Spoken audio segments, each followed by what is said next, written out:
Rapat paripurna DPR hari ini menyedot perhatian publik karena disinilah wacana hak angket akan direalisasikan. Namun pendukung hak angket harus bersabar karena penggunaan hak angket belum diusulkan secara formal. Lalu apakah hak angket akan layu sebelum berkembang? Inilah Top Review.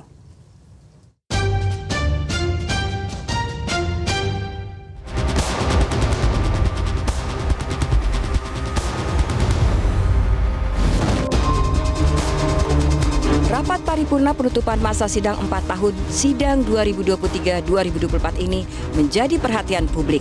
Sebab sebelumnya muncul kabar bahwa dalam rapat paripurna ini ada diusulkan secara formal pengajuan hak angket untuk menyelidiki intervensi eksekutif dalam pemilu 2024. Massa dari berbagai lapisan masyarakat menggelar aksi unjuk rasa di depan gedung DPR RI Jakarta sejak Selasa pagi. Mereka mendukung DPR menggulirkan hak angket untuk mengusut tuntas dugaan kecurangan pemilu 2024 serta meminta pemakzulan Presiden Joko Widodo. Di luar gedung DPR, aksi mendesak digunakannya hak angket DPR juga berlangsung. Aksi diikuti berbagai koalisi masyarakat seperti Koalisi Nasional Penyelamat Demokrasi, perwakilan buruh dari KSPSI hingga petisi Brawijaya. Mereka memberi dukungan kepada anggota DPR RI untuk menggulirkan hak angket. Mereka juga meminta Presiden Jokowi diadili karena dianggap cawe-cawe dan membiarkan kecurangan terjadi selama pemilu.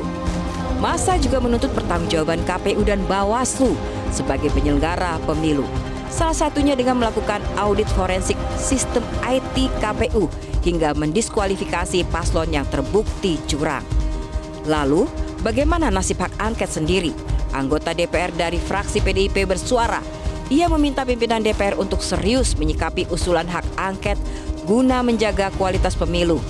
Arya Bima menegaskan anggota DPR tak ada taringnya jika tak berani menggulirkan hak angket dan interpelasi. Kami berharap pimpinan menyikapi dalam hal ini.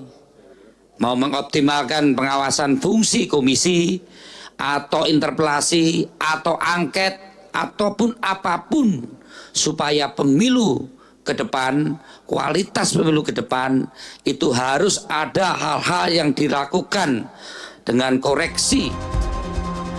Sementara itu anggota DPR dari fraksi PKB, Luluk Nur Hamidah bahkan menyatakan belum pernah melihat proses pemilu sebrutal pemilu 2024.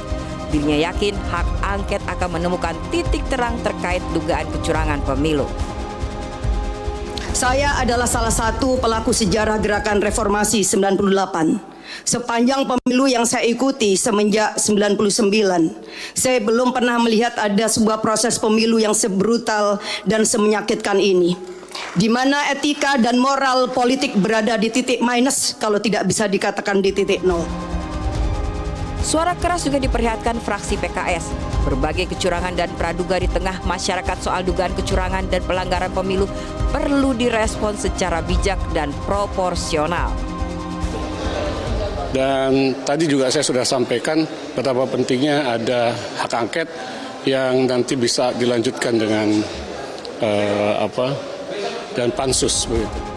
Sementara itu anggota fraksi Partai Demokrat Herman Hairon menilai penggunaan hak angket tidak diperlukan karena sudah ada mekanismenya di Bawaslu hingga ke Mahkamah Konstitusi. Kecurangan itu sudah ada kanalnya. Kanalnya ya kalau kecurangan dianggap bahwa ada curang, ada intimidasi, ada melawan terhadap aturan pelaksanaan pemilu, ya silakan ada Bawaslu di situ. Dan kalau kemudian Bawaslu melihat bahwa indikasi ini memang menabrak aturan hukum, ya silakan ada Gakumdu, ada persidangannya di sana, bisa ditetapkan terhadap pelanggaran pelaksanaan pemilu. Nah, oleh karenanya ini ada kanalnya. Kemudian kalau nanti sudah ditetapkan tanggal 21 Maret ini kan batas akhir ditetapkannya seluruh hasil pemilu 2024. Nah, kalau sudah ditetapkan nanti ada masa untuk masa sengketa. Silakan ini dimanfaatkan masa sengketa di Mahkamah Konstitusi. Pada saat yang sama, ada yang skeptis dengan penggunaan hak angket. Indikasinya adalah ketidakhadiran Ketua DPR Puan Maharani dalam rapat paripurna ini. Puan dikabarkan tengah berada di Paris menghadiri Women Speaker Summit 2024. Rapat pun dipimpin Wakil Ketua DPR Sufmi Dasko Ahmad dari fraksi Partai Gerindra. Namun, pakar tata negara Ferry Amsari menegaskan bahwa ketidakhadiran Puan bukan indikasi apa-apa. Yang terpenting adalah langkah nyata dari fraksi, khususnya fraksi PDIP untuk menginisiasi penggunaan hak angket. Alat ukurnya bukan di hari ini ya, 3 suara atau tidak tercapainya figur-figur tertentu menyampaikan soal hak angket. Alat ukurnya apakah ada usul hak angket yang ditandatangani oleh 25 anggota DPR dari 2 fraksi minimal gitu ya. Itu alat ukurnya. Jadi tidak perlu khawatir tidak dihadiri oleh ketua DPR atau tidak, karena bukan itu standar alat ukurnya. Nah, keseriusan juga bisa dilihat dari alasan mengajukan usul hak angket, kan bentuknya tertulis tuh. Pengamat politik Ray Rangkuti menilai munculnya suara tentang hak angket di rapat paripurna bisa menjadi dorongan untuk mewujudkan penggunaan hak DPR untuk penyelidikan itu. Kini yang ditunggu adalah aksi nyata dari fraksi-fraksi di DPR untuk mewujudkannya.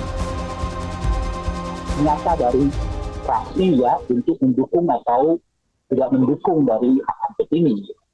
Nah, sekarang saya kira setelah setidaknya 3 nama tadi yang mewakili 3 fraksi mengungkapkan dukungan itu menurut saya setidaknya akan memotivasi juga nama-nama yang lain untuk segera menyatakan dukungan terhadap hak angket ini, karena kalau terjadi ini kan sejarah mereka gitu. Yang jelas, fraksi-fraksi dari koalisi 01 dan 03 kini menunggu langkah nyata dari fraksi PDIP. Selain karena wacana ini muncul dari Ganjar Pranowo yang merupakan capres kader PDIP, juga karena PDIP merupakan fraksi terbesar di DPR.